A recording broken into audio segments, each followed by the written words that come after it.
Good morning. This is Akashvani. I'm Sarabjit Kaur with World News.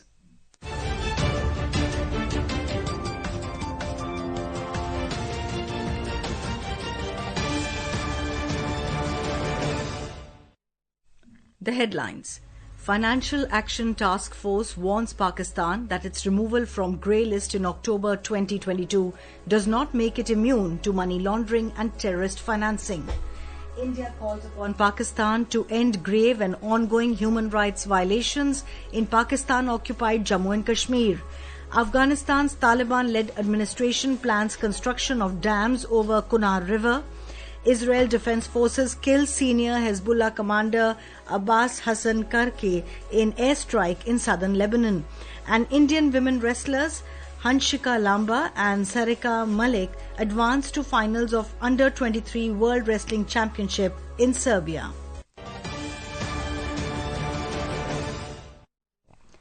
The Financial Action Task Force, FATF, has warned Pakistan that its removal from the grey list in October 2022 does not make it immune to money laundering and terrorist financing. During a press conference in France, FATF President Elisa de and Madrazo has emphasized that countries, including Pakistan, must continue implementing measures to prevent and deter crimes. These comments come amid reports of Jaish-e-Mohammed using digital wallets to fund terror camps, masking financial flows. Ms. Madrazo said any country that exits the grey list is not bulletproof for the actions of criminals, either money launderers or terrorists. She added that it is subject to all jurisdictions, including those who have not been delisted, to continue their good work to prevent and deter crimes. India has called upon Pakistan to end the grave and ongoing human rights violations in the areas illegally occupied by it, particularly in Jammu and Kashmir. India's permanent representative to the United Nations, Parvathaneni Harish, addressed the United Nations Security Council during the open debate on the United Nations Organization Looking into the Future, organized on the 80th UN Day yesterday. Reiterating that Jammu and Kashmir will always be an integral and inalienable part of India, he said that while the people in the region exercise their fundamental rights, such concepts are alien to Pakistan. Mr. Harish emphasized India's commitment to Vasudhaiv Kutumbakam, seeing the world as one family. He said this is not only an outlook that anchors our worldview, but also the reason why India has consistently advocated for justice, dignity, opportunity and prosperity for all societies and people. It is also the reason why India places its faith in multilateralism, international partnerships and cooperation. Let me emphasize that the Union territory of Jammu and Kashmir has been, is and will always be an integral and inalienable part of India. The people of Jammu and Kashmir exercise their fundamental rights in accordance with India's time-tested democratic traditions and constitutional framework. We of course know that these are concepts alien to Pakistan. We call upon Pakistan to end the grave and ongoing human rights violations in the areas illegally occupied by it, where the population is in open revolt against Pakistan's military occupation, repression, brutality and illegal exploitation of resources. We see the world as one family, a vision enshrined in our civilizational ethos of Vasudhaiva Kutumbakam. This is not only an outlook that anchors our worldview, but also the reason why India has consistently advocated for justice, dignity, opportunity and prosperity for all societies and peoples. In Pakistan, unidentified gunmen abducted 18 workers from a construction company's site in the Khuzdar district of the Balochistan yesterday. The armed men also set several vehicles on fire before taking away the labourers at gunpoint. Security officials said armed men first overpowered the site guards and then took the workers to an undisclosed location.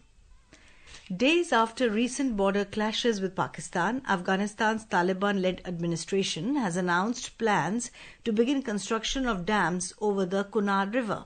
This is a key waterway that flows into Pakistan's northwestern region. The move by the Afghans is expected to restrict the water flow in Pakistan. In a social media post, the Deputy Information and Culture Minister for Publication of Afghanistan, Mujahir Farahi, said that the order was given by Taliban Supreme Leader Hibatullah Akhundzada and instructed authorities to start work on the project as soon as possible.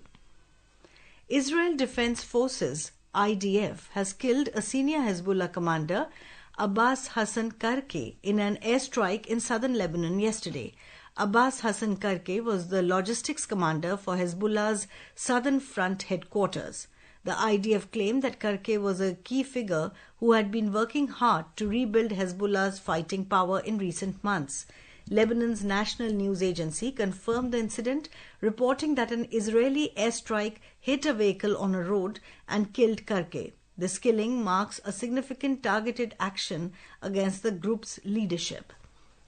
This is Akashvani giving you the world news. For quick news updates round the clock, follow us on our X handle at AIR News Alerts, and for details of stories and more, log on to our website www.newsonair.gov.in and download News on AIR app. Welcome back. You're listening to the World News.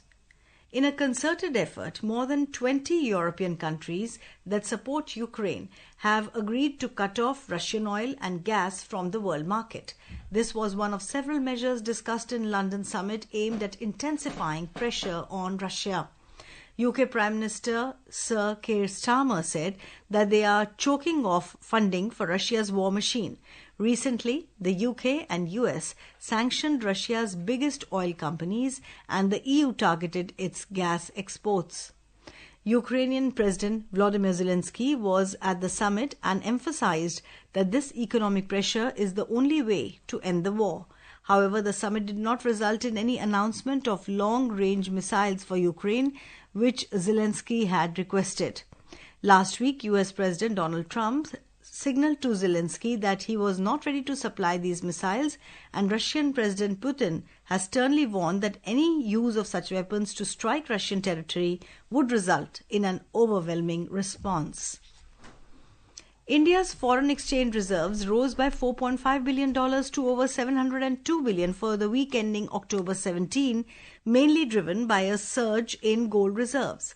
Held by the Reserve Bank of India as part of the country's foreign exchange reserves, gold reserves surged by $6.2 billion to exceed $108.5 billion for the first time, supported by a sharp rise in global gold prices and increased purchases by the central bank. Indian women wrestlers Hanshika Lamba and Sarika Malik have advanced to the finals of Under-23 World Wrestling Championship in Serbia. They will compete for the gold medal today against their Japanese opponents.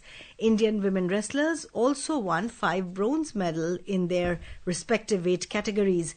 The medals were won by Nishu in 55 kilograms, Neha Sharma in 57 kg, Pulkit in 65 kg, Shrishti in 68 kg and Priya in 76 kilograms category. In men's cricket, hosts Australia were 104 for 2 against India in the third and final match of the 3-match ODI series at the Sydney Cricket Ground when reports last came in. Australia have won the toss and decided to bat first. India suffered a 2-wicket defeat at the Adelaide Oval on Thursday, resulting in the hosts securing an unassailable 2-0 lead. The Pakistan Hockey Federation has informed the International Hockey Federation that its team will not be travelling to India to participate in the upcoming Men's Junior World Cup on the advice of its government. Men's Junior World Cup is set to take place in Tamil Nadu in November. And now, before we wrap up, here are the highlights of the bulletin. Financial Action Task Force warns Pakistan that its removal from grey list in October 2022 does not make it immune to money laundering and terrorist financing. India calls upon Pakistan to end grave and ongoing human rights violations in Pakistan-occupied Jammu and Kashmir. Afghanistan's Taliban-led administration plans construction of dams over Kunnu River. Israel Defense Forces kill senior Hezbollah commander Abbas Hassan Karke in airstrike in southern Lebanon.